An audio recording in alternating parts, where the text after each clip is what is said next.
And we're live. There it is. Yeah, I feel like that's very red. Can y'all do mic checks real quick? Hello. That is also red. JP, can you do mic check? What's up? I will say we were consistently hitting red last episode, and they said it sounded fine. All right, I'm going to check it on my iPad real quick and be sure we don't blow anybody's ears out. I can turn it down a little bit if I need to, but...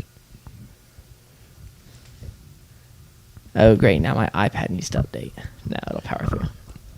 So, I would say we were consistently hitting red last episode, and they said it sounded fine.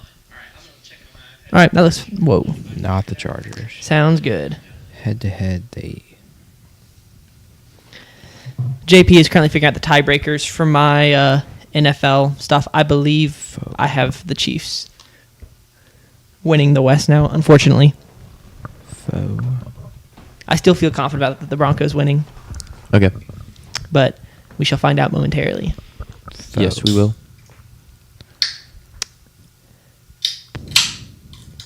Are we doing this stuff first and then division winners, or are we starting with division winners and then doing this?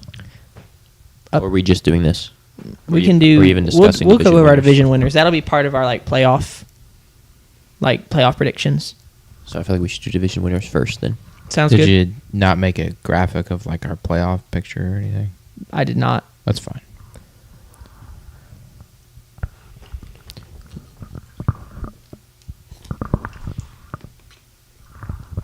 Welcome to our one viewer that was probably Sanders. That was probably me. JP's still calculating tiebreakers over there. It was very unfortunate. I had a three-way tie in the AFC West, which is not ideal for tiebreakers, especially when two of the teams, I think, split their games. So rough going over there for JP. I refuse to believe you think the Broncos Refuse away. beat Kansas City at home when Kansas City's coming off a bye. That's just laughable. The tiebreaker comes down to strength of record at this point. That is unfortunate. Wait, does it not come down to common opponents? Probably does. And I think the Chiefs beat... Who did I have the Chiefs beating that the Broncos didn't? I can't remember now.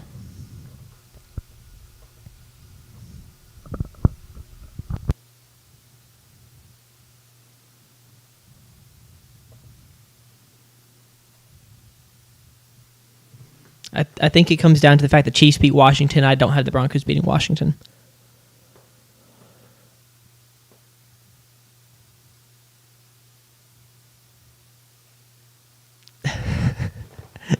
Well, Jack, we haven't really started the podcast yet. I'm not one for awkward silence. Won the division. That's what I thought. All right, Chiefs win the division according to the tiebreakers.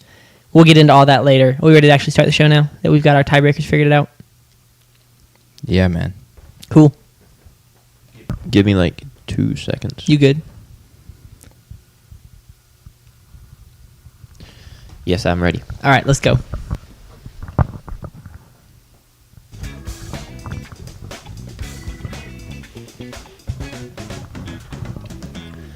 What is up, guys, and welcome back to the Technical Fowl podcast. As always, you're joined by the three of us. I'm Jack Anderson. To my right is JP Pusilowski, repping the Packers today heavy. And then to my left is Sanders Oakley, who we still can't decide if he's a Chargers fan or a Denver Broncos fan. It makes no sense, but we'll get into that in a second. How's y'all's start to the week been? How was y'all's Labor Day? Very good. Got to play Engelball. But other than that, no, it was great. It feels weird. Today is Tuesday. The new show schedule is going to take a while to get used to because every other day for the first Sunday through Thursday is going to be wild to be in the studio that often, but also really fun and also relaxing because it's comfortable in here and very, I don't know, it's fun being in here. It'll be nice to be in here, but definitely odd. Great Labor Day. We played college football. Me and you worked on our dynasty and our rebuild and everything. Unfortunate sell by me this afternoon pre-show. I simmed a game that we intended to play, and we lost that game 33-7. So it hurts. We bounced back, though. That is on me. We wouldn't have played Clemson if we played Florida State. Would we? Maybe not. Maybe we might have. I don't know. It's all good. It's all good. A top 10 win would have been nice against Florida State on the road, but we'll take the top 20 win against Clemson in Death Valley 1A. But yeah, it was a good Labor Day. Sure. JP, how was yours? So I'm out of rations at this point. We're running low, out of soup. Tough. So I'm gonna have to make a trip to Tupelo or Tuscaloosa this weekend to get some edible food. Really hungry today. Just a bad beat. But what can you do? Why Tuscaloosa or Tupelo? Well, that's the closest place where any edible food is. Oh, yeah. Evidently, I'm so- tracking now. Yeah. Supposedly. I was so lost. I'm starving right now. Yeah. Is all I can tell you. I knew there was a Sam's in Tupelo, but I was like, I don't think Tuscaloosa has a Sam's. Yep.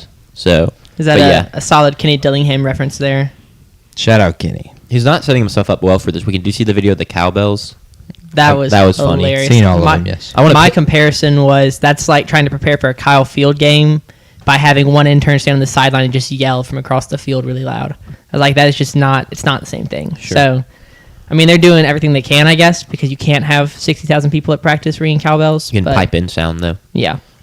Let's pivot because we will talk about that Thursday. We're True. here for the NFL True. Big Show where we will reveal our conference winners, our playoff pictures, who we have making the Super Bowl, who we have winning it, who we have winning MVP, Rookie of the Year, Defensive Rookie of the Year, Offensive Player of the Year, Defensive Player of the Year, yada, yada, yada. A couple hot takes from each of us as well. We'll get through all of that in just a second. But let's start with our playoff pictures. Who wants to go first? I'd at least screen share it if you can. Yeah, I can. If you give me a sec, I can. But no, we can go through our playoff pictures here in a second. Obviously, That's not a Packers thing. That's crazy. I we've lied. predicted. No, it's Bulldogs. We've predicted we've gone through each of the divisions, leading back to all the way to last week of June, I think. So a lot has changed since then. So RIP the Cowboys. these are like the Cowboys have changed. Obviously, Micah Parson is a Packer now. We've had the Trey Hendrickson signing. Chargers lost their left tackle and Rashawn Slater. There's been a lot of buzz around other teams. We've seen the preseason now, so we kind of have a look of how the rookies looked, how the guys on new teams have looked. Injury news. Think of the injury news being like, Chris Godwin, Brandon Ayuk status, Christian McCaffrey, is he playing? He is. Joe Mixon. And then you have suspensions as well. Jordan Addison was suspended for the first 3 games. Rashee Rice was suspended for the first 6 games. So a lot of things have changed since we've done all of our team previews, and because of that, now our predictions on teams have changed. So these are our official predictions. You can stake us to these. They won't be big changes compared to when we have previously previewed the team. I'd be surprised if there was anything more than a 2-win switch, but there will be some changes for sure, especially in our playoff pictures. Like, Sure. Our last show was the AFC West, and we kind of had our full playoff picture at that point. We've had changes since then. I'm just yapping until this guy has it ready. No, That's you all good. I'm doing right now. It's good, yeah. Another loss I'm thinking of is Falcons losing their right tackle, McGarry. Mm-hmm. That's going to be a huge one. Could really impact them, especially since right tackle that's Penix's blindside blocker there because he's a lefty. So that's another huge loss. But yeah, then just reading the tea leaves of teams. Dolphins vibes, for example, seem pretty terrible. Yep. I think McDaniels just wants to get fired at this point is how it seems. Every day we're closer to death. It's like, all right, bro. Did he say that? Yes, that is a direct quote. From a presser. That is tough. Vibes are bad. They're already banged No up. context needed. But I'm excited for this. It should be a ton of fun. I'm excited. It's pretty well known at this point I'm not a big NFL guy, or at least have not been in the past. So this is the closest I've paid attention to NFL offseason before, easily because of this show. And so therefore this is the most excited I am for an NFL season in a long time, partially because of this, but then also helps when your team is finally good for once. It gets you a little more excited. So I don't know. I'm ready to dive in. Thursday can't get here fast enough. We can all laugh at the Cowboys together for a couple hours, most likely. I'm not gonna laugh at the Cowboys. You're gonna cry with them. No, they're just gonna watch the game. You shouldn't laugh at the team. You should laugh at Jerry. Okay, fine. I will laugh at Jerry. The players have nothing to do with what I'm gonna laugh at the Cowboys. I think still. Okay. As a Commanders fan, like sure, that's a divisional rival. It's you laughing at the Falcons. For yeah, all their stuff. But the Falcons that's different. Okay. No, it's not different at all. I understand where you're coming from there. You're right. It is mainly Jerry Jones. How many times how many times it gets mentioned on the broadcast? I'm sure there's a line for that. My guess would be that mentioned by name. My line would probably be 1.5. Sure. I wouldn't expect them to mention him 3 times, so I think the line is pretty fair at 1.5. 1.5 is probably favored, but it'll be interesting. I'm excited to watch it. It's also exciting to watch a season opener that isn't the Kansas City Chiefs at Kansas City, so that'll be cool to see as well. But Eagles-Cowboys kicks us off on Thursday, and we are ready to now reveal our predictions for the NFL playoffs. And without further ado, what do you think about the? With further ado, I forgot we had a Friday game in Brazil until I was like looking at the schedule, and I was like, oh wait. Yes, Chiefs play the Chargers in Sao Paulo. That'll be interesting. Last year's was really good with the Packers and Eagles. It came down to the stretch. Wasn't the field conditions bad though? The field conditions were poor. Not the reason like Jordan Love got hurt. Sure. Which there was some outrage about that, but it was Saquon's first game as an Eagle, and this will be a huge game, a huge divisional game, especially for all the Charger homers that have the Chargers winning the division. Like they need to kind of win this game and get off to the right start. It sucks for them that they have to take, one of their home games that they would host Kansas City, and it happens to now have to be played in Brazil. But I've heard people say that that's an advantage for Los Angeles somehow. That there may be less being the worst team now they have an advantage playing in a international setting, which has kind of panned out a little bit in London. You think of like the Giants upsetting the Packers a couple years ago with Daniel Jones. Panthers played well there last year. So it's an interesting take. I'll be interested to see if it actually pans out that way. Sure. Sanders, you got a prediction on that game? This is your first game as a Chargers fan. And also, are you a little outraged at the fact that you lose a big home game against the Chiefs? I don't think it matters. It's a dub. Okay, there it is. When do we play for the week 3? Week 3. Okay, that's a big week. Reminder for those of you who weren't listening to our AFC West show, me and Jack have a bet between the Commanders and Chargers. Whichever of us loses that bet has to wear a shirt to the A&M jersey. So, like, if Jack loses, he's got to wear a state shirt. If I lose, I have to wear an A&M shirt. Hopefully that doesn't, being, part-time employed for the athletic department, that doesn't rub anybody the wrong way. But no one will know. No one will know, for sure. Until we post you on the Technical Fowl Twitter. Okay, now without further ado, we can reveal our postseasons, and we can start with me, even though they're all going to be popped up. I'm over there on the left. On the far left. How is this set up? Yeah, how is this set up? Because I see 2 NFC teams and 1 AFC team. Oh, this is... Wait, why is it not... So, JP... Oh, I see what's happening. Freak. Okay. No, we can make this work actually easily. Okay. Trust the process. We're just going to crop this a little bit more, and then it'll be just JP. I personally have the Chiefs taking the dub week 1 in Brazil. No disrespect to the Chargers.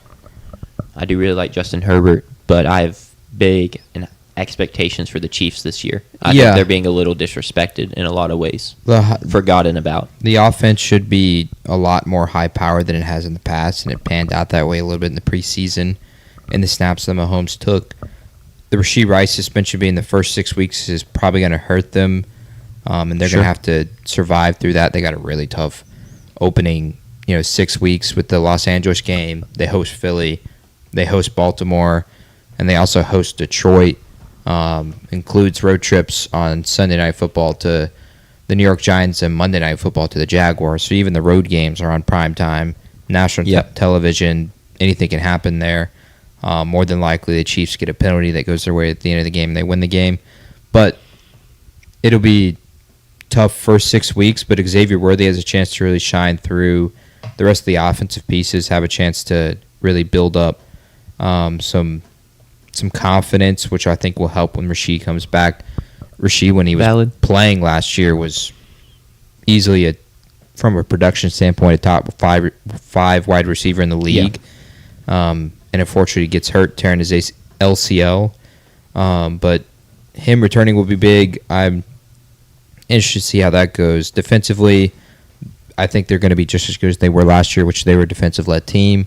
I expect the offensive line to improve as well. We've heard a lot of good stuff from Josh Simmons. Simmons, some good things, and then also the backup left tackle from San Francisco, forgot his name, but he has a chance to sub in if Josh Simmons were not to go well, or Juwan Taylor were to have problems again, especially with penalty issues, which he had a ton of last year. But now, without further ado, we're ready to reveal my postseason bracket. Well, I want to ask a quick question. Sure, go ahead. That was about 16 minutes. Do we want to restart the podcast? I don't think that would be a bad idea. Okay. So I'll for the live people, sorry, we're like re-rolling you because there's a ton of y'all. There are live people. Well, for all the people that rewatch the live stream. Someone pops into the live, watches the live as not live. Here we go.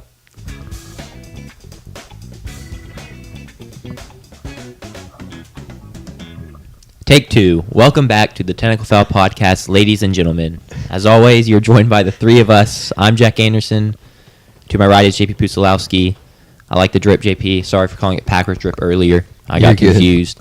To the left, Sanders Oakley. How are we doing, Sanders? Fantastic. Just spent the first 15 minutes of the live stream making graphics on the live stream, so that was great. Thank you for doing that. That's why we got to take two for the podcast. Yeah, take two. Sweet. Real quick, you already talked about it, just 10 seconds. How was y'all's Labor Day? Labor Day was good. Angleball, fun without you, but we had a guest appearance, which was very exciting. He called me Sunday night and was like, "What are you up to?" And I was like, I'm at home. And he goes, "Well, I'm in Starkville." And so he came out here. We hung out that night. He stayed here for the night. We played angleball, and then he headed home that afternoon. But it was pretty fun. And then college football and regular football that evening. Yep. JP? Been doing good. I had 3 to 4 fantasy drafts this weekend, which all went as well as they could. Siege season ended, but a new one starts tonight. And been writing a report for my fantasy league as commissioner. I sent out a weekly report, and so I spent a bunch of the weekend doing that. Of course, that draft was crazy. First pick was Kyle Pitts, and then the second pick was Cam Little, the kicker for the Jacksonville Jaguars. Who is they? Are they a Jags fan? No, it was a follow-through on a bit for whatever reason, and now they kind of see themselves in a spot where they're bad. They're bad, and they're in a really who would have seen that one coming? Tough spot. They're in fact the favorite, according to my model, to lose the league at plus 400. And this year's punishment is to read a book by Kamala Harris and then take a test on it that you have to pass. Sure. And you cannot leave the room until you pass it. So they're in a tough spot. The guy who took Kyle Pitts is the second odds-on favorite. But it should be a fun season. It starts on Thursday, and I can't wait because that was really fun last year. Yeah, I also enjoyed my drafts that I had this weekend. Both were fun. I will say the Slugs League, a lot of collusion going on in some of these trades, man. I've started just kind of vetoing everything I see because I don't know what's going on. Y'all had like a 3-team, 18-player trade or something? Not quite something like that. 18 players. I think it was 9. Okay. I think everyone was giving up 3 and getting 3. Okay. But yeah, it was wild. We're not here for fantasy football, though. We're here for our NFL Big Show. We will give you all our division winners, our playoff pictures, who we have winning the Super Bowl, who we have going to the Super Bowl, as well as MVP choices, offensive and defensive rookie of the year, offensive and defensive player of the years, a couple hot takes, things like that. We'll get through all of it because the season starts Thursday. We've made it finally, and we can't wait. But first, we have to give our official predictions so people can come back and rag us on this, not our preview shows we've done over the past couple months because things have changed, right? Yeah, a lot of things have changed. Micah Parsons has been traded to the Packers. Sure. Rashawn Slater won't play this season for the Chargers. Suspensions with Rasheed Rice, Jordan Addison. We've seen the rookies in preseason. We kind of know how that's going to go. Joe Flacco is going to start for the Browns. No real surprise there. Cam Ward is going to start for the Titans this year. Tyler Shuck is not going to start for the Saints. It's Spencer Rattler. That's You happy unfortunate. with that, right? No, You're not? I would start Tyler Shuck personally. Why? What's Because your we're going to reason? have to play Tyler at some point. Okay. So why not start him to begin the season? Spencer Rattler was 0-6 last year, and it was an 0-6 with Bub Means and Mason Tipton as his top two weapons, and his running back was Jamal Williams, a really aged Jamal Williams. So, I understand maybe we think Spencer's got something with this unit and this core, and it better happen on Sunday against the Arizona Cardinals, a defense that's really makeshift and has a chance to be really good this year, but the pieces are all new because Walter Nolan's a rookie. Will Johnson is a rookie. Is Nolan hurt still? Is he even going to play? His status is still in question. They lost their Mike and Kazir White, so there's questions about that defense, and then offensively, there's questions as well because Kyler Murray and Marvin Harrison's connection has been questioned. Trey McBride was an elite threat last year, but scored 0 touchdowns. He actually scored 1 touchdown, I should say, but he should score a lot more than that. So there's questions there. Walter Nolan's on the PUP list, so he's missing the first 4 games. That's huge. Wow. That's good. That might influence my best bet segment on Thursday. We'll see. But I would have started Tyler Shuck. I thought he looked better in preseason. The stats were nearly identical. He just looks. He's 5 inches taller. He has an actual rushing threat, like a genuine rushing threat, and he used it very little in the preseason. Like I know he can use it a lot more than that. Yeah, I mean, I just think he's more accurate than Spencer personally. I think he read progressions a little bit better. There were spots he made adjustments at the line in the preseason, which is something you rarely see, and I thought that was really good to see. But Spencer won the job. It's not a short lease. It's going to be his for a while, so it's going to be his until we're 0-4, which hopefully that doesn't happen, but we'll see. Sure. He's going to have to prove it on Sunday, but because of that, I've made a change in my predictions. Long story short, that all of the things that have happened since we've done our previews on these teams, our predictions have changed. So these are our official predictions now, the ones you can hold us to. Sanders is now off the hook because he doesn't have the Broncos winning the division, so he's in a lot better spot there. He's sold out. I'm curious to see what he has predicted as his record for the Green Bay Packers at Lambeau Field. I'm going to have to go back and double-check that. They win more games now than they did a week ago. It was That's good. 1-7, which hasn't happened since, I forgot what year it was. I think it was the 1960s. They're due. I wish. Not with Micah Parsons now. But now, without further ado, long into the live, we can, the second live, I should say, we can reveal our predictions. And these are mine. These are my division winners and my wild card teams for both the NFC and the AFC. And I'll walk you down the line. Starting in the NFC, I got the Green Bay Packers as the number 1 overall seed at 13-4. This is not a record change from the Micah Parsons trade. And in fact, I think the Micah Parsons trade really doesn't change much for me how I felt about the Packers. Jordan Love last year regressed in some people's eyes, but he was actually just hurt the entire year and dealt with issues there. I've heard a lot of positive things about Matthew Golden. The fact that they gave him the number 0, which no Packer has ever worn ever, I think speaks volumes to what they plan to do with Matthew Golden this year. Josh Jacobs was really productive last year, and then to add Micah Parsons to a defense that was already great, Rashawn Gary should play a lot better this year with Micah on the other side, and Micah is clearly at full force with the things he's doing in practice, although he's claiming he's going to need an epidural before the first game. But I've seen multiple doctors break down the things he's doing in practice, and it's like, if you can do those things, I don't know if your back is actually hurting. Yeah. In fact, he pushed one of the sleds with they put the football pad on. He literally pushed it all the way up off the ground. Back arch, just shoving away. Yeah. I feel like an epidural is a little extreme, too. Can you play on an epidural? That seems like you can. That just, wipes you. It would be very questionable if he would play Sunday because it's something that, it can take time to kick in. Gotcha. Matthew Stafford took one 2 to 3 weeks ago, and now should be ready to go for week 1. It's just a pain management thing. It's not going to hurt you long term, but it's pain management, so it's something you could potentially get addicted to, and it's also something that because you don't feel any pain, you don't know that you're actually hurting yourself more. Yeah. So there's questions there, but I don't expect to be a problem for the Packers, and so I've got them as my number 1 overall seed. You said that Parsons thing doesn't really change how you feel. You have to feel more confident about it, right? I feel more confident. 13-4 is like a best case scenario, and I feel like now with the Parsons trade, it's still best case, but it's like a much more manageable and likely best case scenario. I think so. My biggest thing was when I went back and then looked at my predictions for them. I looked at the games I had them losing: Cincinnati, Pittsburgh against Aaron Rodgers, at Detroit, and at Chicago. And I just didn't feel like there should be any change there, even with the addition of Micah. It does make me feel more confident about the prediction, but I don't feel like the record hasn't changed. And I think that's the biggest thing here for me is I was high on the Packers pre-Micah Parsons, and I don't feel like I'm not any higher. I'm just more confident. Like, I'm not going to go out to the limb of predicting them to win the Super Bowl. Spoiler alert. But I am higher on them. I am just as high on them as I was previously.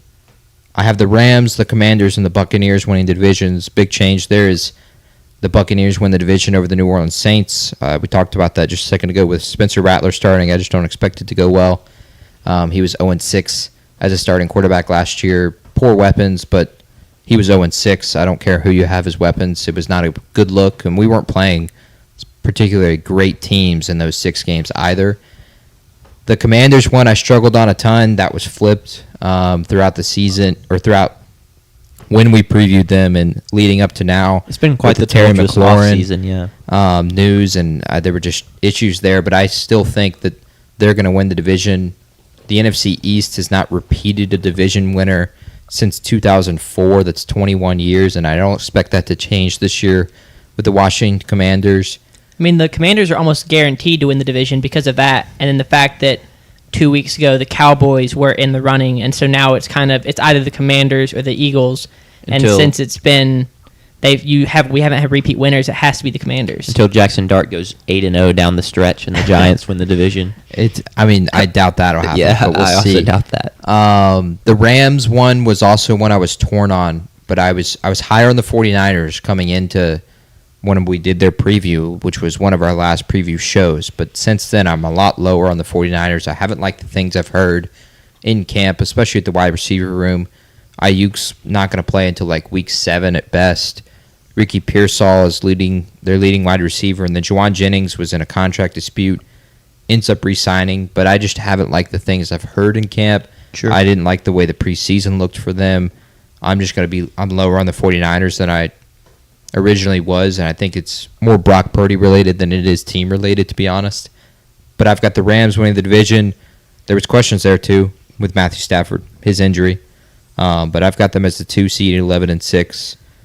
My 3 wild card teams are the Chicago Bears, the Philadelphia Eagles, and the Seattle Seahawks. Wow. Which is the big surprise one for me. I have just loved almost everything I've heard from them. You've been listening to too much local Seattle radio, I think.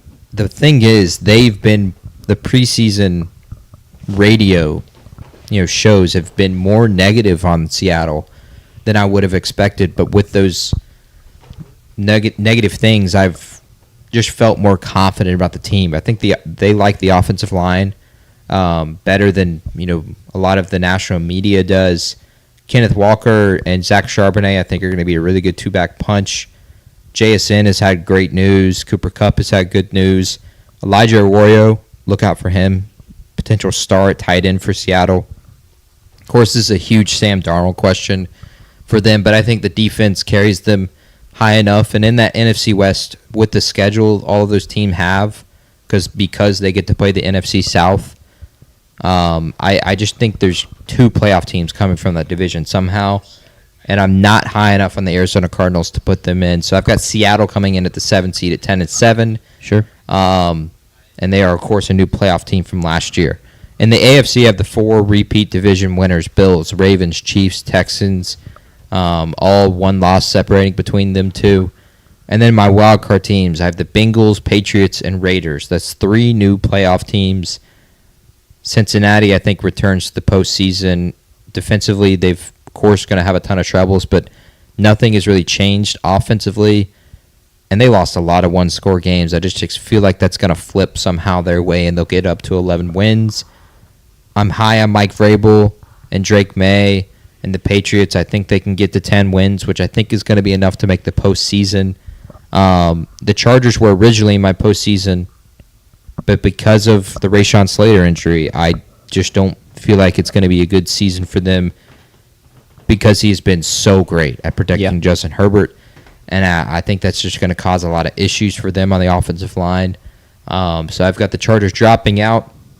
They're actually at 9-8, tied with the Raiders with the same record, but they lose the tiebreaker, and so my guy Geno Smith makes the playoffs with the Las Vegas Raiders at 9-8. That is 5 new playoff teams, which kind of meets the mantra there. On average, 5 new teams make the postseason every year, and that is my postseason picture for this year. Any questions? No, I mean, I agree with you on most, except the Seahawks. I'm fairly low on them. I don't trust the Sam Darnold stuff to uphold, even with you mentioned their defense being good, and I don't disagree, but I'm very worried about that offense just falling apart and crumbling. That's my biggest disagreement. I don't really hate anything else. That, and I guess the Bears are the biggest places I have discrepancies. So, but overall, it's good.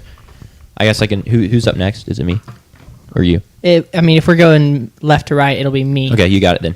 Yeah, I will lead the way. I'm not mad at it, JP. I'll just say that. I appreciate that. My playoff picture, I do not get 5 new playoff teams, unfortunately, which in theory automatically disqualifies me from... it's an average. So no, it is an close. average. It's an average. I'm just below average. Well, you have 2 new playoff teams? I'm not... I think the 49ers are a new playoff team, and... 49ers are new. Bengals would be Bengals new. are new. You have 2 new playoff teams, and that's it. At my 1 seed, I have the Washington Commanders in the NFC East, followed by the Detroit Lions, so 2 very familiar faces, and then San Francisco 49ers, Tampa Bay Buccaneers. The Washington Commanders was a difficult one because I had them winning the division, and I think I had them beating the Cowboys twice, and then the Eagles, I had them losing to the Cowboys once in Dallas, and then with the Micah Parsons trade, had to change that result because I just didn't see the Cowboys beating the Eagles without Micah Parsons. And so that ended up with a tie. I went in and shifted some things around. Still have the Commanders winning the NFC East. And then we get a classic. Eagles have a better record than 2 teams who get to host, right? And so Eagles fans will be up in arms about that, as most fan bases are every year, where they get passed over for teams with worse records. And then Packers and Rams. I had the Packers outside of the playoffs until the Micah Parsons trade, which might have been... It was a bold take. It was a hot take. I've got them in the playoffs now as the 6th seed. Got them going 11-6. They do not lose 7 games at home. I think I've got them going like 3-5 maybe. You have them losing 4 games at home. So they go 4-4, or is it 3-4? 4-4. 4-4, 3-4. I've got them losing 4 games at home. I will say I do think they have some hard games at home. I can't remember who they are off the top of my head. Chicago, Baltimore, Minnesota, Philly, Carolina, Cincinnati, Detroit, Washington. Yeah, I mean, it's not easy. No cupcakes. Not at all. And you could say, depending on where you are on Carolina, that Carolina's a cupcake. I think I have them winning that game. Yes, you have them beating Carolina. Huge. Yes. So I've got them winning that Carolina game, but some of those other games are tougher. I have them losing. In the AFC, I've got the Bills at the 1 seed, the Ravens with the 2 seed. The Chiefs pass the Broncos and win the AFC West, unfortunately. Welcome. I'm not done talking about the Broncos winning the AFC West. You'll find out when we get to my hot take segment. But the Chiefs are at the 3 seed, which that's probably... Were they the 3 seed last year? No, they were the 3 seed 2 years ago. 2 years ago? Okay. So they were 3 seed 2 years ago. Texans at the 4, and then the Bengals have the 3rd best record in the AFC, come in at the 5 seed, the first wild card, and then 2 AFC West teams in the Broncos and the Chargers. It was a 3-way tie for first place in the AFC West, with the Broncos, Chargers, and Chiefs all winning 11 games. Kind of came down to the wire, but thanks to JP, we got the tiebreakers all sorted out and figured out the Chiefs win it. That's my playoff picture. Any questions? Bengals 13-4 is pretty bold to me. It is yes. very bold. And I just love the offense, in part because I have so many of them in fantasy football. That might be too much of like a fan pick of like I just want the Bengals to be good because I love that team. As long as you will recognize it's partially a fan pick, I'm totally fine with it. I'm not. It is not an entirely like objective perspective. It's very much like I get that like this is a wild take, but also it's one of my like fun picks. Because I love their offense too, but their offense has been great in years past, and they've not won 13 games. Yeah. So I'm interested to see how they start the season because they've been a slow start team. True. And they played guys in the preseason to try and fix that. They did. But yeah, that's kind of what sticks out the most to me is probably that, and then just so many returners in this picture, and then also I'm a Commanders guy. I would love 13-4, but I feel like we have too many questions for that. Yeah. So, any thoughts on this, JP? Yeah, 13-4 for the Commanders feels high for sure, but I could see it there. I think the Lions one is interesting at 12-5. That would assume you have no concern with the loss of coordinators Ben Johnson and Aaron Glenn, which you have them at 12-5. So there's no concern there at all. Yeah. I'm curious with the 49ers pick. Is that what goes into your mind there?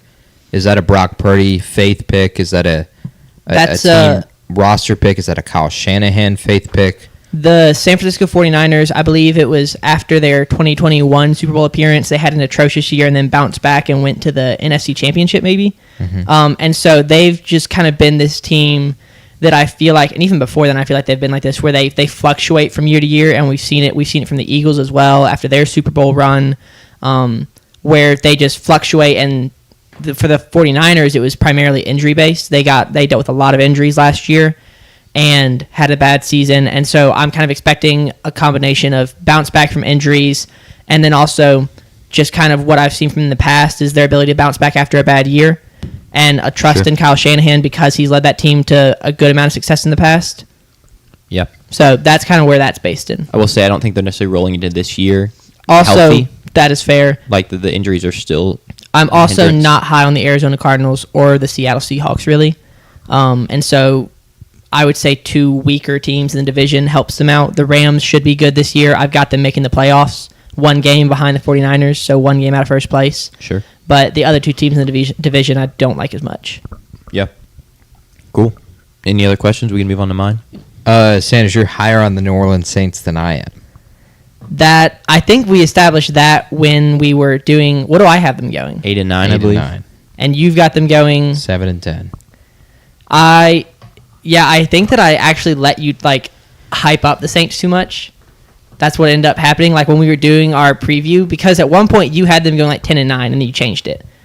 And so I just was like, you know what? Maybe the Saints will be good. And so I listened to you too much and had them go 8-9. And now I do not think they'll do that, but I did not care enough to go in and change it because I was too caught up in fixing other stuff. You also haven't changed your feeling on the Las Vegas Raiders. I have not.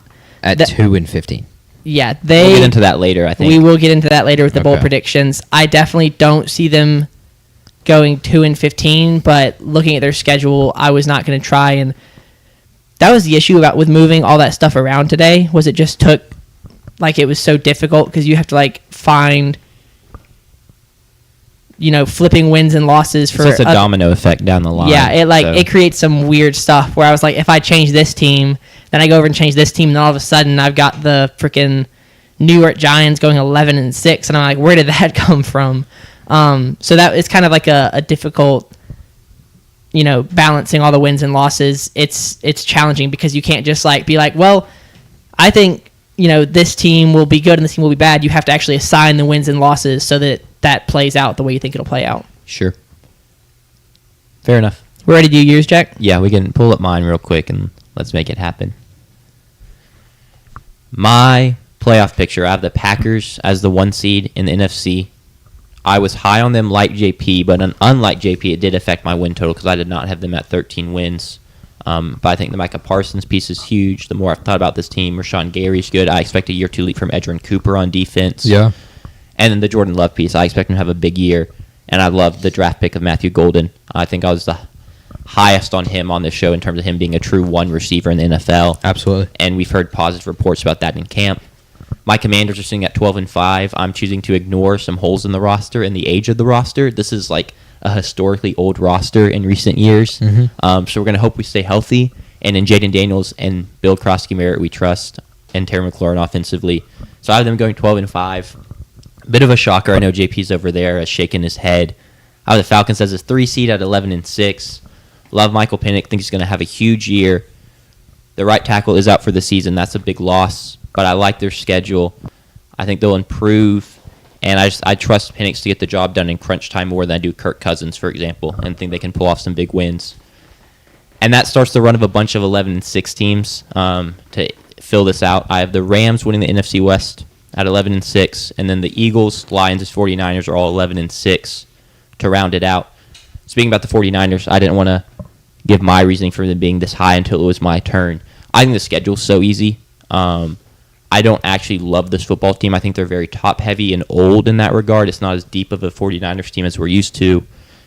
And the wide receiver room is already just cooked by injuries. But that schedule, there seemed a ton of winnable games on that schedule. So they're going to find their way back into the playoffs. On the AFC side, Ravens are the 1 seed at 14-3. The Bills also go 14-3. They've been kind of the stalwarts over there with the Chiefs for the past couple years. I think they're going to have huge seasons.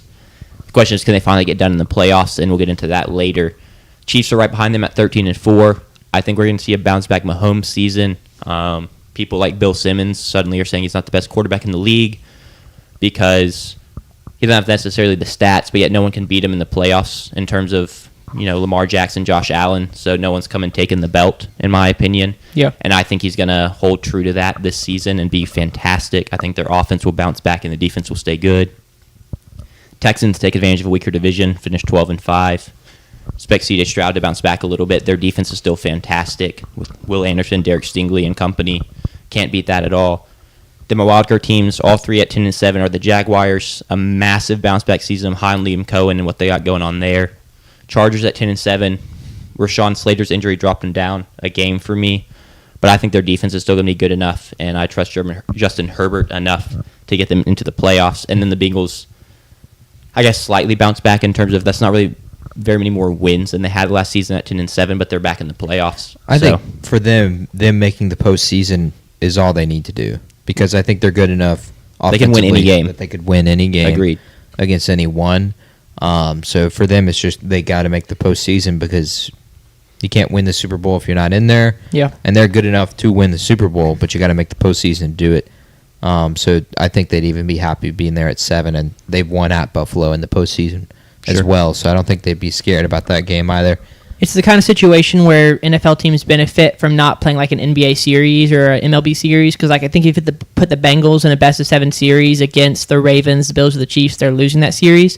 But in the NFL, you have to win four in a row, and you're a Super Bowl champion. Mm-hmm. And I think that the Bengals have the kind of team where if they get in the playoffs, like you said, they can win 4 in a row and win the Super Bowl. Sure.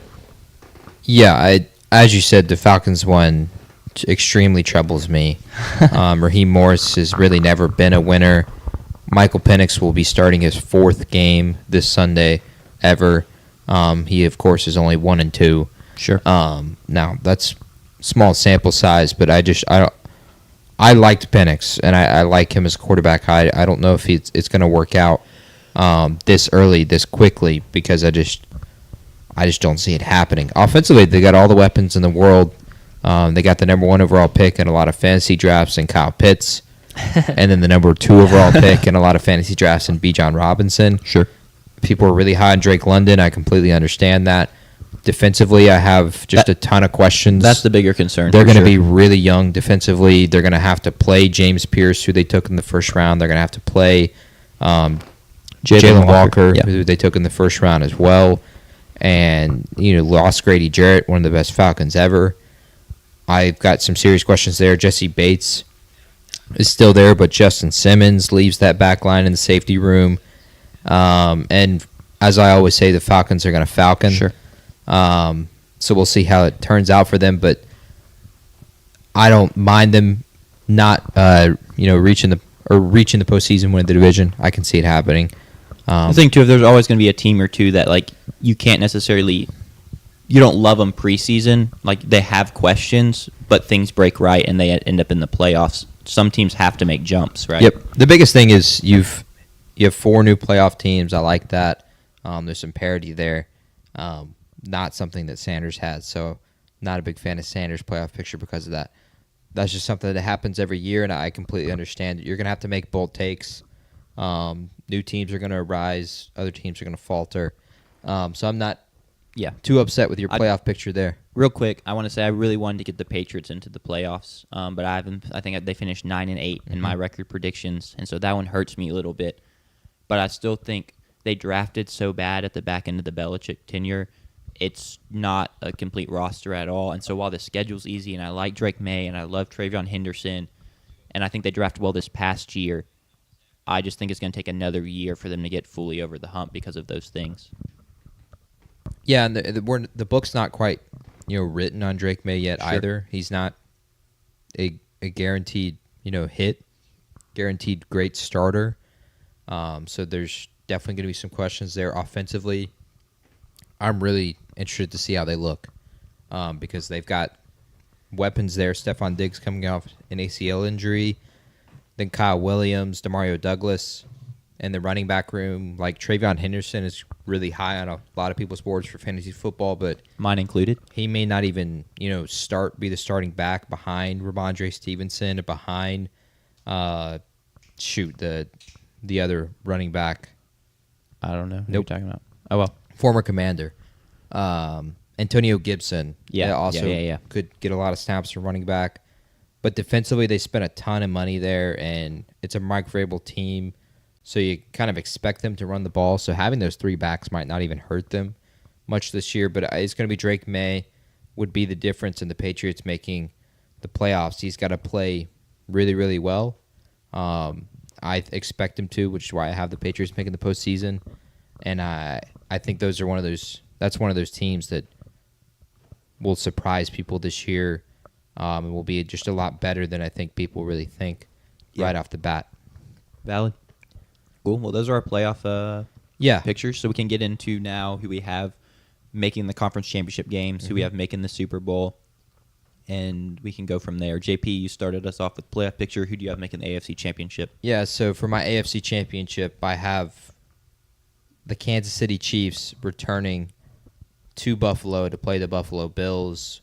This will be the second time they've played in Buffalo in their postseason matchup. They've played 5 of the last 6 years in the postseason. The only year they didn't was when Cincinnati beat Buffalo in the first round.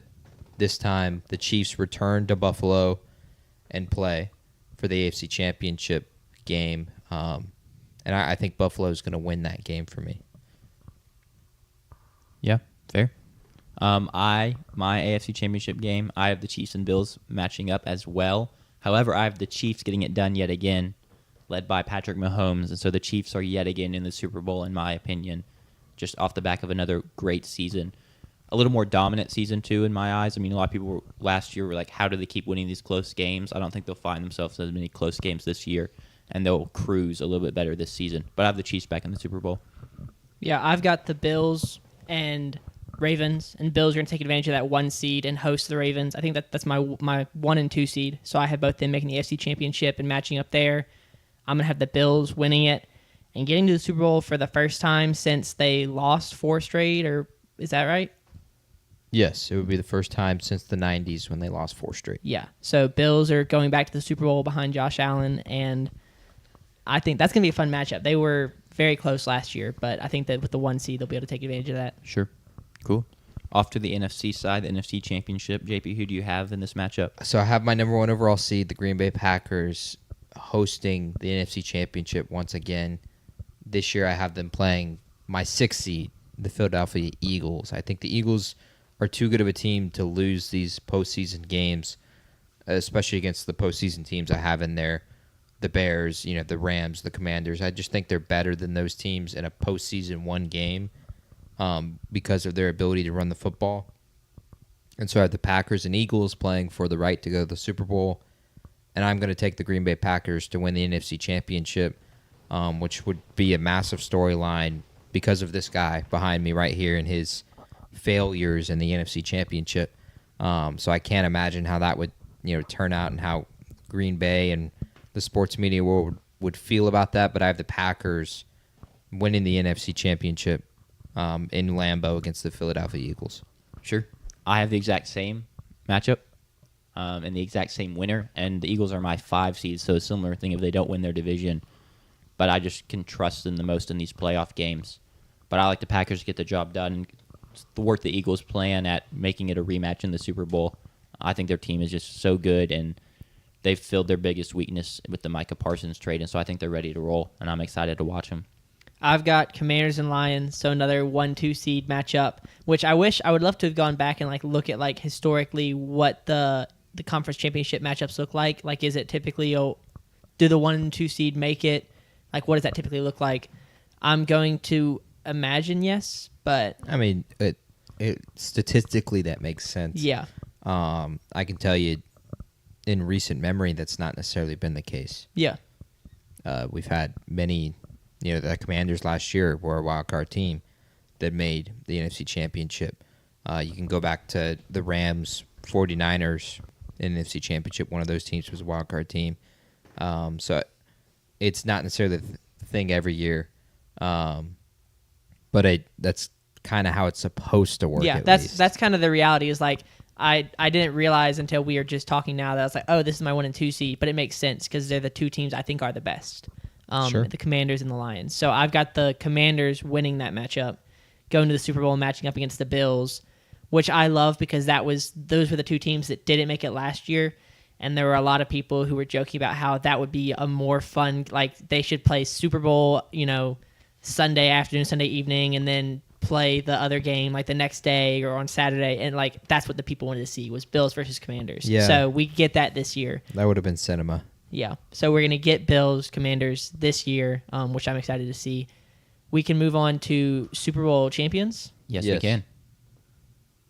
If you don't have one, that's I don't fine. Just throw it up. For me, I have Packers versus the Bills in the Super Bowl, and I'm going to take Josh Allen to get the monkey off his back. Congrats to Josh. And win the Super Bowl in his first appearance at the Super Bowl in San Francisco, which is where it's being played this year in Levi's Stadium.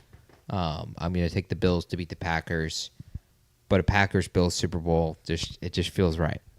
But give me Buffalo. It's kind of unfortunate it's going to be in San Francisco because, if it was somewhere we could get a snow game, and a Packers-Bills snow game would feed people for generations. That would be crazy. Sure. That would be pretty fire. I don't know. I feel like the NFL would hate a snow game Super Bowl. Yeah, I think they actively plan to have the avoid games that. It could snow in locations. San Francisco. Yeah. Man, It's an outdoor stadium, incredible. so That'd be incredible. It would be It's physically possible. Sure. I doubt they get snow there very much. My Super Bowl is Packers versus Chiefs. Kind of the new kids on the block with Micah Parsons, Jordan Love against the Chiefs who have been there, done that. And I have the Chiefs who have been there and done that, doing it yet again. Patrick Mahomes gets another one. I've said it 18 times on this show already. I think they're going to have a bit of a bounce back year in terms of how well they play and how well Pat Mahomes performs statistically. Mm-hmm. So I think he's going to get the job done again. I do love this Packers team. I love Matt LaFleur. I think he's a fantastic coach, but not enough to get it done here. So I got the Chiefs. That'll be 4 from Mahomes. Yep. Does he need 6 to be the GOAT? I think so because he lost to Brady. Sure. Yeah. Which Brady has Brady has 7? My bad. I think because he lost to Brady Is it twice. MJ has 6? MJ has MJ 6. has 6. Because he lost to Brady twice in the playoffs, in the AFC Championship and in the Super Bowl, 2 of the biggest stages possible. I think he's got to get to at least 6 for it to be an argument. Now, if he had won this previous Super Bowl, I think he could have already made the argument. With the 3 in a row. Winning 3 in a row, Crazy. I think would be enough to potentially make that argument. I'd still take Brady, but if he got a 5th, it's not really an argument at that point. I think Mahomes is, but I think he's got to get to 6 or 7 now because he lost. Did you just If he say wins- 6 or 7?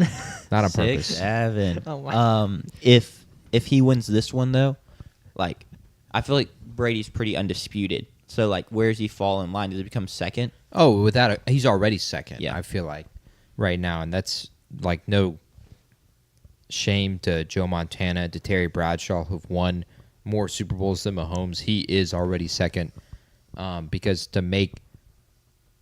he in a season where he has been the starting quarterback, he has never had a season worse than losing in the AFC Championship game in overtime. Yeah. That's the worst season he's ever had. And we talked about this in our Chiefs preview because, like I said, I'm lower on the Chiefs. You pointed out he's done it with every kind of team you can imagine. He's done it with elite offense, bad defense. He's done it with bad offense and fantastic defense. He's done it with every variation of team. He's done it against every variation of opponent. Like, he's done it all. And he's done it in every single like storyline possible. Losing Tyreek Hill. You got the Taylor Swift storylines. Like, everything's been there. And for the most part, every single time he's been on the grandest stage outside the Super Bowl, he's played like one of the best quarterbacks in the NFL. Josh Allen, Joe Burrow, Lamar Jackson. The only ones where it hasn't been is like Ryan Tannehill, Brock Purdy, Jimmy Garoppolo. And those I completely understand. You making the argument for those teams being bad, or for those quarterbacks being bad. But he's played elite competition when he's gotten there as well. But this is too much of a Mahomes glazing. Let's move on, please. Yeah, my Super Bowl is Commanders-Bills, and I'm with JP. I also have the Bills finally getting to the top of the mountain and winning the Super Bowl. I think Josh Allen is one of the most likable people in the NFL right now. Especially just, I don't know, maybe it's just my Instagram reels or maybe it's everyone's Instagram reels, but like the stuff I see about him is he just seems like a really awesome guy and he's a fantastic quarterback. We'll get into this later, I don't think he's going to win the MVP because I think we could see, not necessarily voted for T because it's only been one season, but I just don't expect him to go back to back because I think to go back to back, you have to really have earned it the second year because people are going to be like, oh, he can't win it twice in a row. So I don't think he's going to win the MVP. But I do think he's going to lead the team to a Super Bowl. Sure. Shout out Josh. It'd be a nice kind of year for him. Haley Steinfeld, marrying Haley Steinfeld. Yep. Gets a Super Bowl. I know JK would be very, very happy if that happens. Yep. Bills are tied for second odds on to win the Super Bowl with the Philadelphia Eagles. Right now the Ravens are the favorite at plus 650.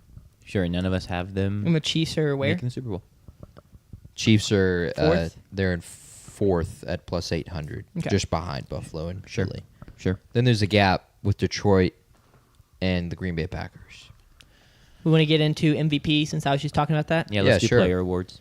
My MVP, I'll go ahead and start it off. I think we went Lamar Jackson 2 years ago, Josh Allen last year. I think we're going right back to Lamar Jackson this year. I think that the threat, he's just the most dynamic quarterback in the NFL because of what he's able to do with his legs. And so I think that he's going to be in the playoffs. I've got them in the AFC Championship, falling just short, losing to the Bills. But I do think that the way he can create with his legs, and then also I think that once again they're just going to have such a dynamic run game with Derrick Henry, because I don't see Derrick Henry slowing down yet. I think he's got one more year, and I think I'll say he has one more year every year until I'm wrong. So I think that with the dynamic run game, that Lamar Jackson is going to continue to just be elite as a passer because that's kind of what he's turned into now. Is not what he was his rookie year, not what he was at Louisville, was just a runner. Now he can also pass. I think he's going to be having an incredible season. Sure. I can take it from here. Patrick Mahomes, I have him winning yet another MVP. Why? I've said it, I don't know, 50 times at this point, 100 times at this point. Like that. Bounce back year from the guy. I think I've seen too much disrespect in the national media saying that he's lost a step, and I disagree. I think he'll get rolling. Xavier Worthy when Rashee Rice comes back. The weapons are just healthier and better this year, and so I think it'll be a huge statistical year for him, as well as he will win a ton, and that does matter for MVP. So I have him taking it home. Yeah, I've got Mahomes as well. Statistically, the last 2 years he's been piss poor.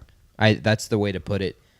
Statistically, now they've won numerous games. Of course, made the Super Bowl twice, winning one and losing the other.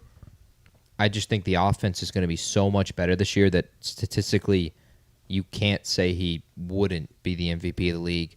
Lamar's had great seasons year after year statistically, and even last year was better than his MVP year 2 years ago. But I think it's just going to be another story of what does the media grab their attention to, and how does the media influence who the MVP was. It's kind of what happened last year with Josh Allen, who his numbers don't really compare to Lamar Jackson.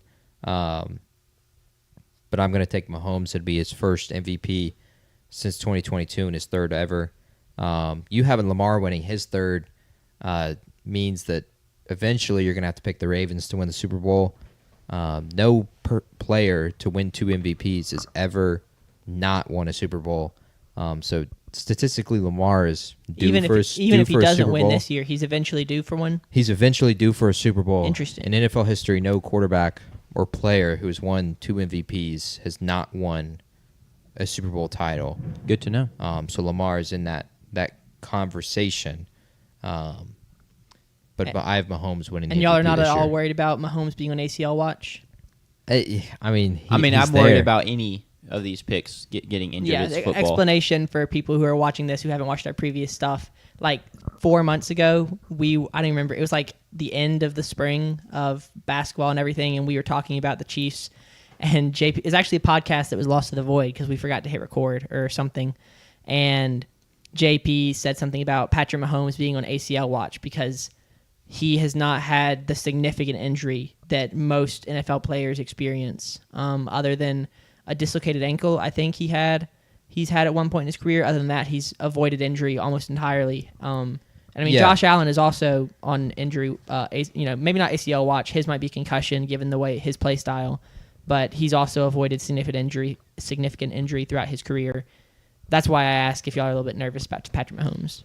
Who's not nervous about people getting hurt? Yeah. Unfortunately, many people are due to get hurt, and that's just the nature of the sport. If he gets hurt, I can just claim, oh, dang, he would have had it if he didn't get hurt. I would have been right. Yes. Perfect. We can move on to Move Offensive on. Player of the Year. Let's move on to We can start let's do offensive player of the year. player of the year before we go to the rookies. Sure. I'll go ahead and lead it off. For me, I personally have bet on 2 players. I bet on Jamar Chase to repeat. I think the position he's in, nothing has changed in Cincinnati. They're going to have to rely on him arguably more this year with the loss of Lou Anarumu, and the defense might even be worse than it was last year. But I'm going to pick CeeDee Lamb to win the Offensive Player of the Year, and that's kind of a long shot. That's 2,000 plus 2,000 is his odds, but I think he's with now even more so with the loss of Micah Parsons. He's going to get the ball a ton this year, and I'm seeing a healthy year for Dak and a healthy year for CD. And the argument against it might be like, oh, if the Cowboys are bad, like he can't win it. The Bengals missed the playoffs last year, and Jamar Chase won it, so I think CD's in the same boat. I thought Saquon won it. That's what I'm looking at. Saquon won it last year? That's Yeah. what I thought, because he has that curse and the Madden curse. Okay, then I got I that imagine wrong. I imagine Jamar was a runner up, like and went down to the wire. Has Jamar ever won? He has not? Crazy. No. Unlucky. Well, then I've got Jamar Chase or CeeDee Lamb, but I'm still going to pick CeeDee Lamb. Yeah. Kind of the similar argument. I just think that he's going to put up unbelievable numbers this year. So give me CeeDee Lamb. Yeah, Sure. I wasn't wasn't You're good. like fact checking you. I was actually looking up. I was curious the last time a running back won it because I have a running back winning it. I've got Jahmyr Gibbs winning it, which will be the third running back in a row. Actually, we go Christian McCaffrey, Saquon Barkley, and now Jahmyr Gibbs. Gibbs' season last year was incredible, and I kind of expect him to repeat that and potentially even improve on it, even with the loss of Frank Ragnow to retirement, which was very unfortunate. But I expect the Lions to overcome that, just because the way that the head coach runs that program, I really just think that they're gonna kind of rally around each other. It's a very tight group, it seems, especially like coach, players. It all seems very tight. And also, Jared Goff is not the kind of quarterback like Patrick Mahomes or Josh Allen where he can elevate the team in the same way and really create. He relies on his weapons, but he's very good. I think he's above Brock Purdy as far as like distributing to his weapons goes. but he's not on the same tier as the elite quarterbacks. And so having a talent like Jahmyr Gibbs in the backfield, 1,400 yards, 16 touchdowns last year, 500 yards and 4 touchdowns through the air. He's a dynamic playmaker. I have him in fantasy. I expect him to have another fantastic season and win Rookie Offensive Player of the Year.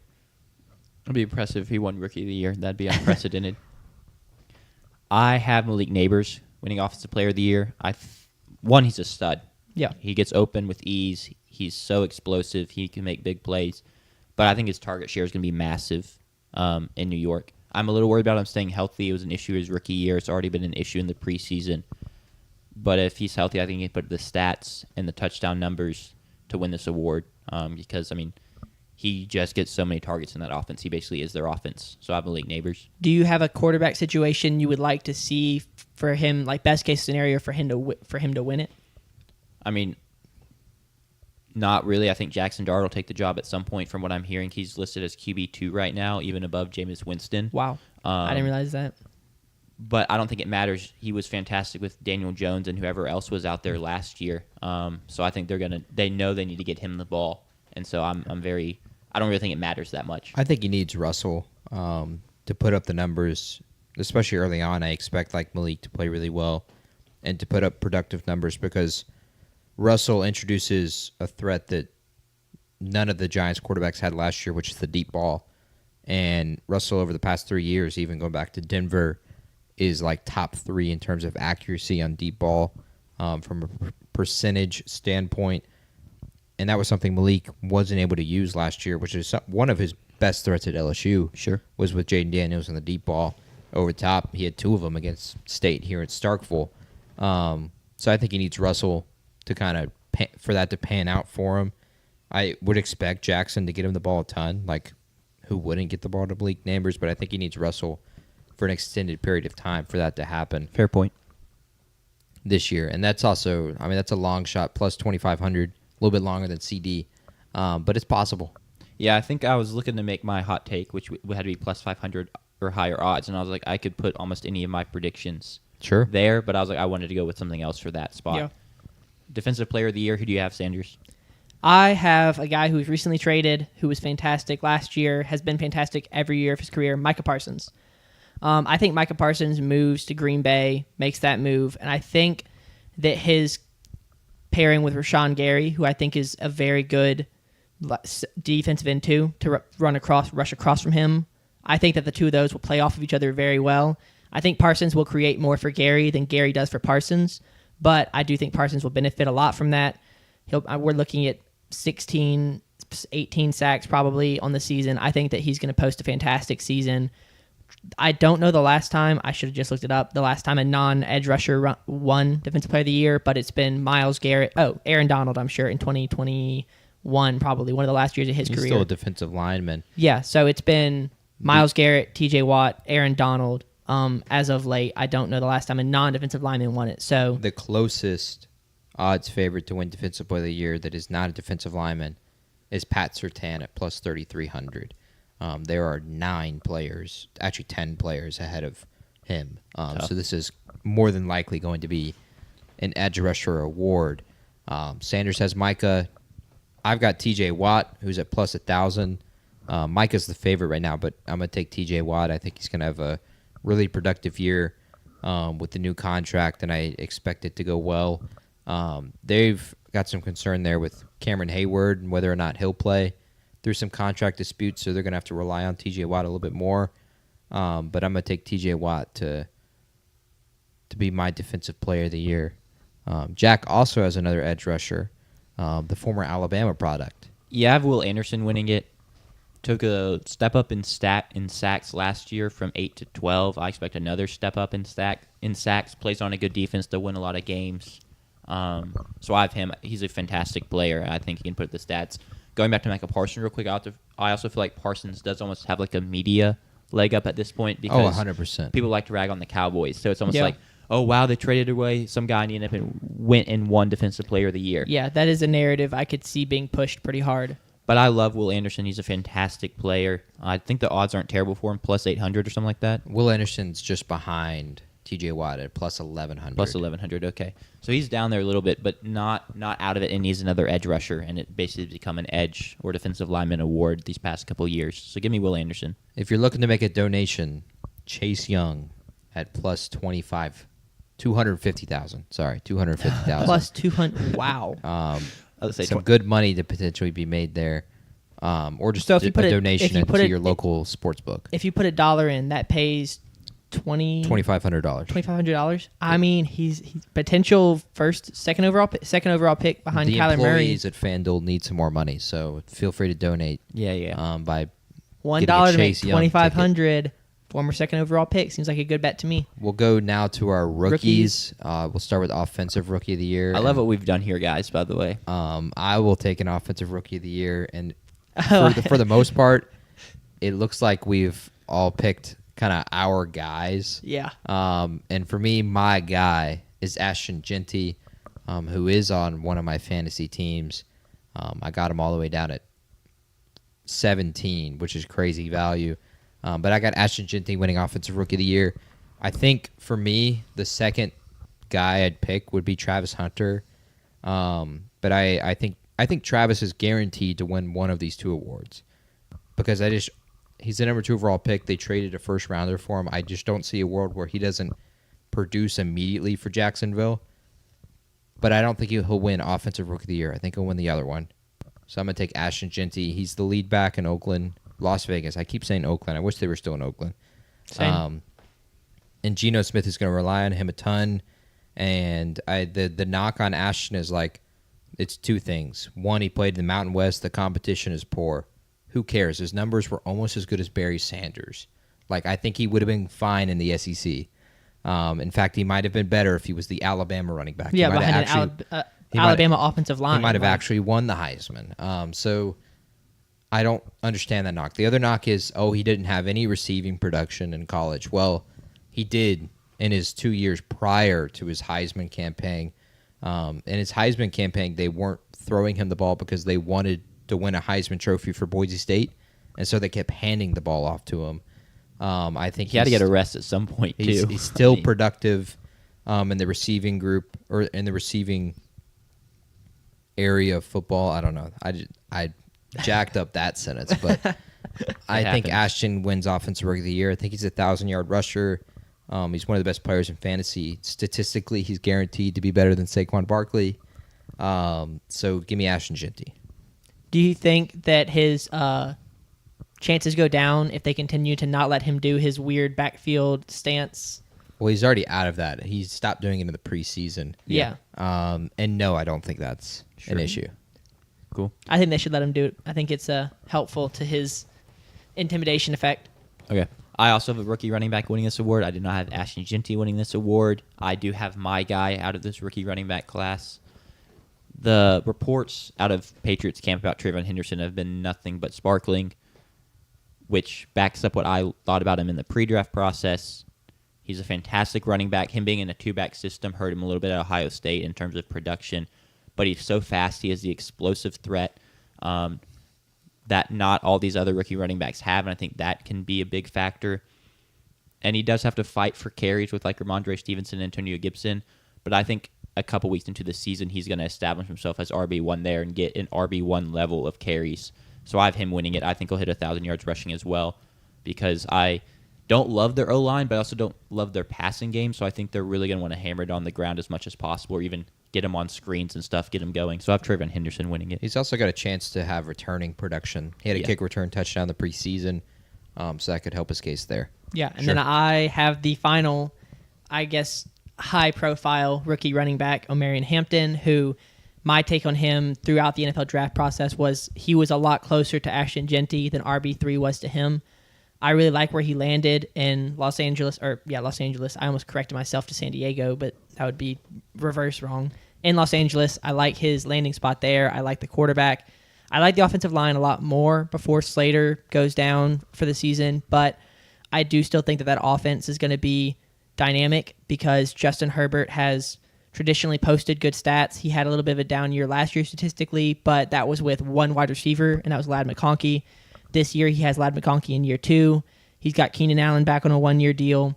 I expect that passing game to be improved, and then I think that Omarion Hampton is going to kind of use that and complement that passing game really well and work on the run game. He definitely is in the best situation from an offensive line standpoint. Yeah. I know they lost Slater, but still, that's just a more established group than what the Patriots and Raiders have. And Harbaugh's going to want to pound the rock, so I don't hate that either. I don't hate any of these three guys. All three of them have do you have odds over there, JP, on them? Yeah, I can grab them real quick. Yeah, all three of them I would say have a very good chance of winning it. I don't. Travis Hunter is another guy that has a chance of winning it. Tedero McMillan, I would say, is probably the last guy I would say has a good chance of winning it. I don't see a guy like Luther Burden. Bill Krosky-Merritt's got to be pretty high in terms of chances of Bill winning that. Krosky-Merritt is at plus 2,500. He's right. the 9th odds-on That's actually favorite. crazy. Ashton Genty is the favorite at plus 250.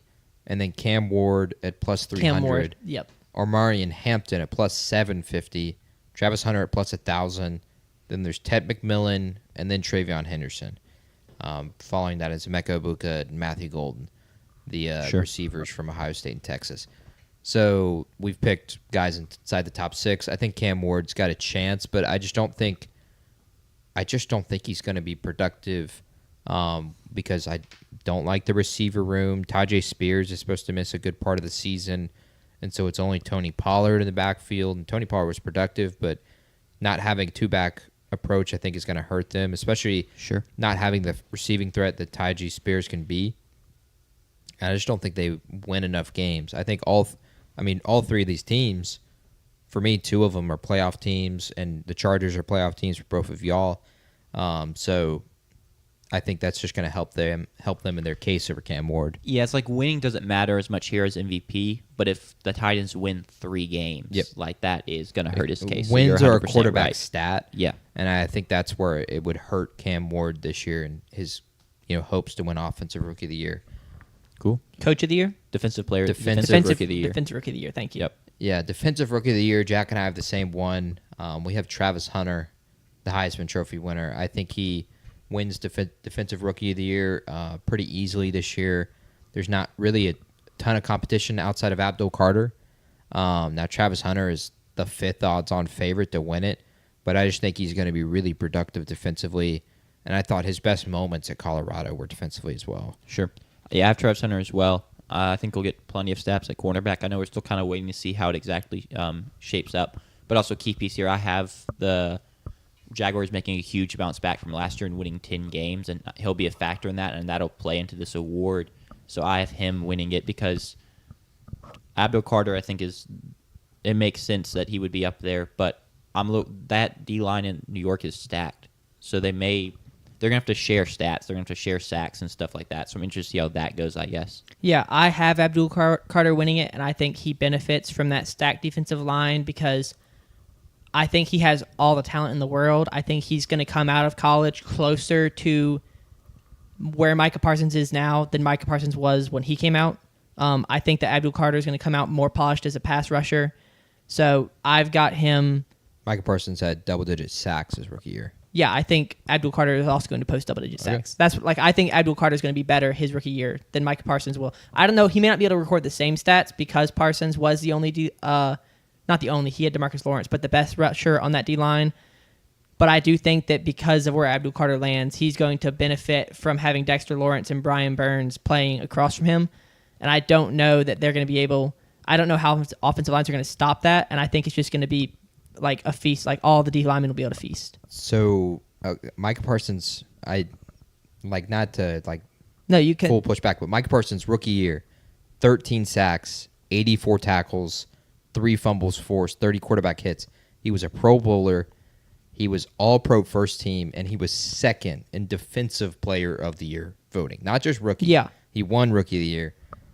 So you got Abdul Carter. If Abdul Carter's better than that, I do agree he's going to win this award. I understand. You can say he's. I think it was more of my draft take. My draft take was that coming out of college, we didn't know Micah Parsons was going to be that. Sure. Whereas coming out of college, I think we think Abdul Carter will be that. Sure.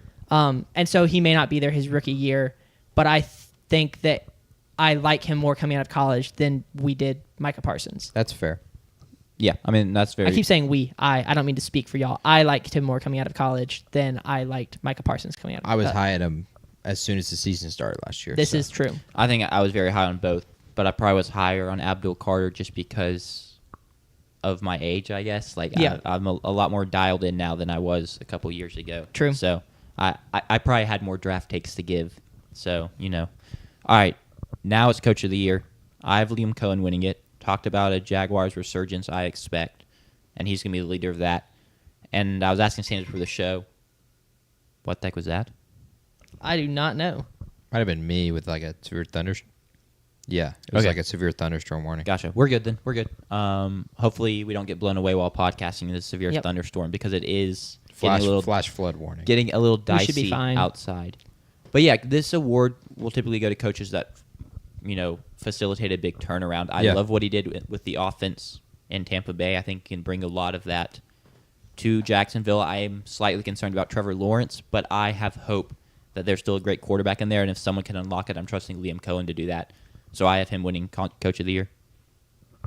I've got Ben Johnson. Talk about turnaround.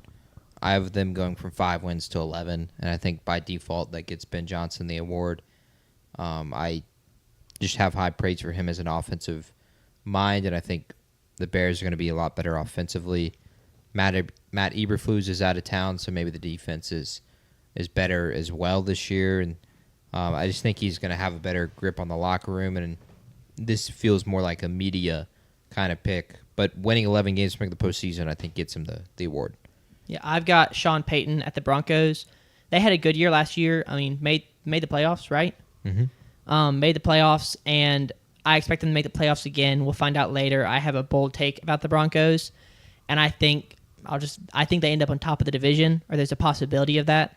And so I think that toppling the Kansas City Chiefs with a second-year quarterback and a pretty young roster, very talented, I think that they're going to take steps forward from what we saw last year, and I think that's going to earn Sean Payton Coach of the Year. Fair enough. Which leads us into Our hot takes to end the I show. labeled it bold takes because I feel like that sounds better than hot takes. That's fine. Hot takes has such a negative. Yeah, but I mean, it is I am giving a hot take. You're giving a bold take, Jack. I You're being found something bold. that was You're being brave. You're not. intentionally divisive and semi-unlikely. See, you're not being, but that's a rage bait. You're being bold. You're not rage baiting. No, but it is something I truly believe is going to happen at the same time, so I'm not Okay. rage baiting. Okay. Like, look at my two picks. Yeah, that's fine. Like, those make perfect sense for me. Yeah. So Schubert. we'll start with our one hot take. No, I'm going to flip it, actually. I want to do that. I want to save that for last. Okay. Our one win total hot take. So it basically is a win total that has plus 250 odds or higher. And I can give mine first. The Commanders to hit 12 wins or higher is plus 300 odds. They're my team. I trust in Jaden Daniels. I have them winning exactly 12 games, which meets the bar. And so I was like, why would I not pick this one? There are concerns defensively. There are concerns with their age, like I've talked about, which is why, even though they won 12 last year, this is still, not the most favorable bet for them to hit 12 wins again, but I'm going to trust. I can go and do mine. My win total hot take is the Raiders under 3.5 wins. That is an insane take, I'm aware, but I don't. He's accusing me of being divisive and rage baiting. No, man. but He I pops this out. That's crazy. Both of them, to I be honest. am not a huge fan of Geno Smith. I think that he benefited a lot last year from the I consider elite wide receiver in Jackson Smith and Jigba. He also had DK Metcalf and an aging Tyler Lockett. So I don't love him in the Raiders. I don't love his weapons outside of Brock Bowers. We've talked about this. He's got Jacoby Myers. He's got Amari Cooper. Yeah, he does. Deontay Thornton's going to have a shockingly good rookie year. He's Trey- coming on Trey strong. Tucker. He's got a 4.3 speed. So Jack right. Beck. Jack Beck is a great one. Michael Mayer Yeah. is still there. I also Ashton think- Genty. Ashton Genty is there. I actually accidentally left him out in my Raiders TikTok. I had to edit that part out because I think my quote was, I don't like the Raiders backfield, and I just wasn't thinking, and I edited that part out because that was just a bozo And then sentence. You're not even mentioning the biggest name, DJ Glaze. They're Yeah. starting right tackle. Like I come on now. I think the Raiders also suffer from playing in a division that has a team I'm very high on in the Broncos, my team, the Los Angeles Chargers, who I expect to be good, and then the Kansas City Chiefs. I think that's automatically 6 losses. I think all 3 of those teams are going to go 2-0 against the Raiders. I think you could have taken like under 4.5 wins and it would have. It wouldn't have been. Odds. It wouldn't have been plus. Would it have been plus 250? I 100%.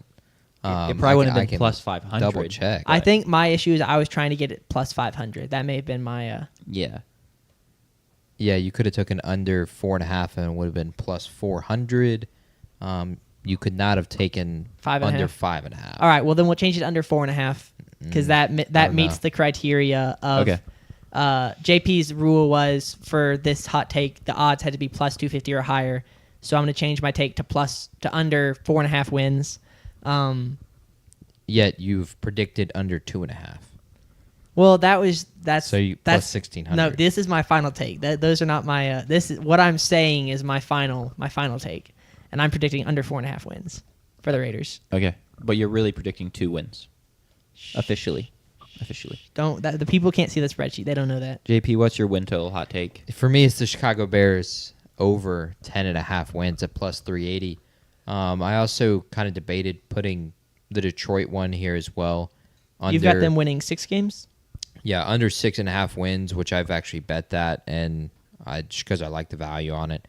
But I have the Chicago Bears over 10.5. I've done both. The Lions under 6.5 was plus 600, but Chicago over 10.5 is plus 380, and that's the one I picked.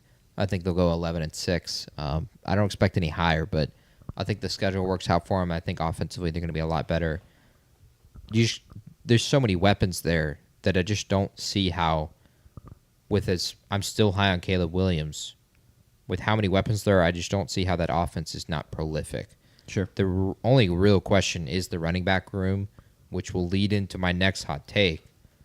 But with DeAndre Swift, Roshan Johnson, and Kyle Monengai, which I just butchered his name, but offensively, so many weapons. DJ Moore, Luther Burden, Colston Loveland. Rome Odunze. I didn't even Dog. mention him. I just think that offense is going to be too good to not get up to 11 wins. Yeah, my only concern there is I do expect the offense to find its form at some point, but if it takes time, do they lose a lot of games early on and then get hot down the stretch and not quite hit that total? Because I agree the weapons are there all day. I'm just interested to see if it hits the ground running or takes some time to gel is simply what I'm worried about. Sure. Our one hot take. This is a take that has plus 500 or higher odds according to FanDuel. Mine does not, but I think we're going to. I'll go ahead and say mine. Sure. Because it relays off the one I just had. I think DeAndre Swift, I've bet him to be a 1,000-yard rusher. I'm not surprised if that happens. He's done that before. But I'm going to take him to go plus 1,250 on rushing yards this year. And that is because there's really no other back that's going to get a big workload, I think, for Chicago outside of Kyle, the 7th-round pick out of Rutgers. So for me, I'm going to take DeAndre Swift to go over 1,250 rushing yards. I think he's just going to get the ball a lot because he is the lead back there. Sure. That's plus 700. I have not bet that. I've only bet the over 1,000. I think the over 1,000 one's a bit of a safer bet. That one is still not even it's not a favored one. It's a plus money. Gotcha. That is plus 200. Nice.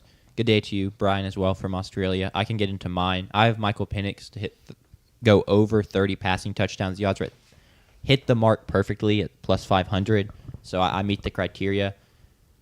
I think the biggest concern, if this season doesn't go very well for Michael Penix, is going to be from a accuracy standpoint and a turnover standpoint, but he's going to sling the ball. He's not going to be scared to throw it, so I think he's going to throw a ton of touchdowns, even if there are some downside and risky throw moments.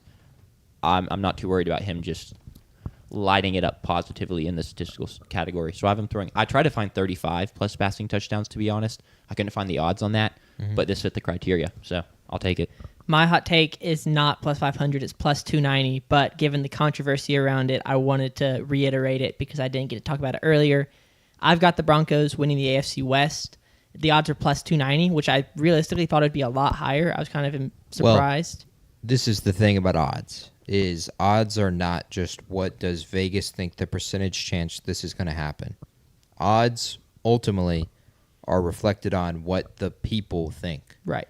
And the people, for whatever reason, think the Broncos are going to win the AFC West, which cue the last 10 years of AFC West champions graphic. It's the Chiefs. If you don't mind. All the way Oh, down. yeah. So this is in my opinion, this is a people-related pick, because if they gave even better odds, more money would be bet on it, And if for some reason Patrick Mahomes tore his ACL and the Broncos won the division, Vegas would lose a lot of money. So this is more Vegas related than I think actual percentage chance for the Broncos to win the division. Yeah. But continue. I like everything they're returning on defense. Patrick Surtain. I like what they've got on offense in Bo Nix and Jerry Jeudy, and then also some of the younger wide receivers I hope to develop that will develop. I also expect, I know this, we've talked about this, the Chiefs were 12-0 in one-possession games. I do think they will be in less one-possession games, but if they find themselves in 8 one-possession games and then lose half of those, because you would expect that in one-possession games you're going to finish around 500. Not with Patrick Mahomes. That's fair, but if that were to happen, you've got 4 losses. I think that I've got them finishing tied with the Chiefs for first place, and then the Chiefs win the tiebreaker, but I think that I'm expecting the Broncos to have a good season this year and the Chiefs to take a step back from last year as far as record-wise goes. Offensively, they should still be productive, but I don't think that the record they put up last year is sustainable. Yeah, plus 290 is just a hair over 25% odds chance. But I don't think the Broncos win the division 1 out of 4 times. I think would be even less likely than that. I think that's fair. But I don't mind that as a hot take. Me either. I think it fits the criteria well, despite the odds not quite being there. I want to answer Brian's question before we get out of here. He wants to know our thoughts on the Steelers. Sanders? Oh, gosh. I haven't thought about the Steelers in so long. I don't even know. I'm going to pull up our preview for them. I believe I have them going 8-9. Yeah, Jack, you have them going 9-8. 9-8. I have them going 8-9. Sanders is really low with them on 5-12. For me, it's Aaron Rodgers, and he has not been productive since his MVP season in Green Bay. And so offensively, you can't expect a ton, and they don't necessarily have the weapons to back any argument up of the offense is going to be prolific. And so this is going to be a defensive-led team, and defensively they are old, aged, really dynamic players in their prime, but the question will be, are these players, can they still tap into that prime whatsoever? That's guys like Darius Slay, Jalen Ramsey, T.J. Watt, even Alex Highsmith, and of course Cameron Hayward. For clarification, I don't think we're throwing T.J. Watt in the old category. T.J. Watt turns 30 this year, so anything is possible. That's fair. For me, because of that, I think Mike Tomlin's good enough to get them really close to a winning record, and the schedule allows them to have that chance this year. But I don't think they're good enough to make the postseason. None of us have them in the postseason, and I think this is one of those years that Mike Tomlin probably has a higher chance to not have a winning record than even previous years, which is crazy to say with a 4-time MVP in Aaron Rodgers. Yeah, very fair. What kind of season? What do we think the roadmap is to see somebody else? So, I'm just looking at the roster. They got Will Howard sitting there. They drafted him, which doesn't mean everything was lower, 5th, 6th, 7th round draft pick. 6th round. What do we think there's a possibility that with an aging Aaron Rodgers, you're having a bad season, and we throw him out there to see what it looks like? I think Aaron Rodgers would almost have to get hurt for Will Rogers to take the reins as a starter. Not Will Rogers. Sorry, Will not Howard. Will Rogers, Mississippi Will State. Rogers, Mississippi State legend. Will Rogers. Will Howard. Yeah, I think Aaron Rodgers would have to get hurt for Will Howard to take over. Barring, Aaron Rodgers all of a sudden can't throw the ball, physically cannot throw the ball more than 5 yards down the field. Yeah. And I honestly think it would be dumb to play anybody besides Aaron Rodgers. And I think they would play, their backup more often than they would play Will Howard. Now, Will Howard's probably going to end up being quarterback too, but I don't see the reason for it, because if you're already bad at that point, just go ahead and continue on being bad so you can get a higher draft pick and have a better chance of getting a higher quarterback. Because unfortunately right now, the biggest reason I dislike the Aaron Rodgers move was because now it puts you in a spot where it raised your floor, and now you're guaranteed to win games. And now with this upcoming quarterback class, you're going to have to take around the same guy you were going to take in last year's draft. I think you would have gotten Shedeur Sanders in this coming year's draft in the 20s, where they'll probably be. Why not just take Shedeur right then? That was kind of my argument there. And so if they were bad with Aaron Rodgers, I think they would just continue to play him and try to continue to be bad. I mean, that's fair. And to get higher up in the draft, because since Big Ben, they have not had an answer at quarterback. And even in the last few years of Big Ben, where he played at a Justin Herbert level, which is not good, by the way, statistically, they need to solve the quarterback situation going forward. I guess my thought was like, if they think Will Howard has like, I don't think a rookie quarterback is going to actually win you that many games, and so you could throw him out there and continue to lose, and then maybe he is a guy that you like because he was a good college quarterback statistically, won a national championship, which isn't everything. He had insane talent around him, but I think giving him that opportunity, just kind of throw him out there and lose anyway and see what you have. I think they just rather let Aaron Rodgers go down with the ship in that sense and just be like, it didn't work out with Aaron Rodgers, on to the next. It seems that way with the relationship that Tomlin and Rodgers have right now, too, that it would be that way, that there's a mutual understanding that he is going to be the quarterback of the Steelers for the entire year, really regardless of what happens, and then they're going to let him ride off into the sunset. So I would be really surprised if that were for him to get benched. But Brian makes a good point, and I agree. Like, he's way more likely to get hurt than he is to get benched, because he will turn 43 this year. Sure. Cool. None of us are very high on the Steelers, clearly. So No. Yes. I feel like a lot of Steelers fans aren't either. So, Brian, I'm assuming you're a Steelers fan. Hopefully that does not, I guess, offend you. I mean, think about just like, Jacob Glenn, our friend, like, Yeah, he's not very high on them either. So he might have a rough fall being an Alabama fan and a Steelers fan. correct. I guess I'm just saying, Brian, if we hurt your feelings about your team or you think we offended your team, sorry, it's just the reality. So thanks for the question, though. Yeah, I'm trying to think anything else we want to hit. I No, think that's kind of that it. closes out this show. Going forward, this will be a... Sorry, real quick. Sure. Do we want to say anything about Notre Dame, Miami? I didn't have any desire to personally. No. We don't have to. We don't have to talk about Carson back. Cool. Future Good win for Miami. Future Pittsburgh Good win for Miami. Steeler.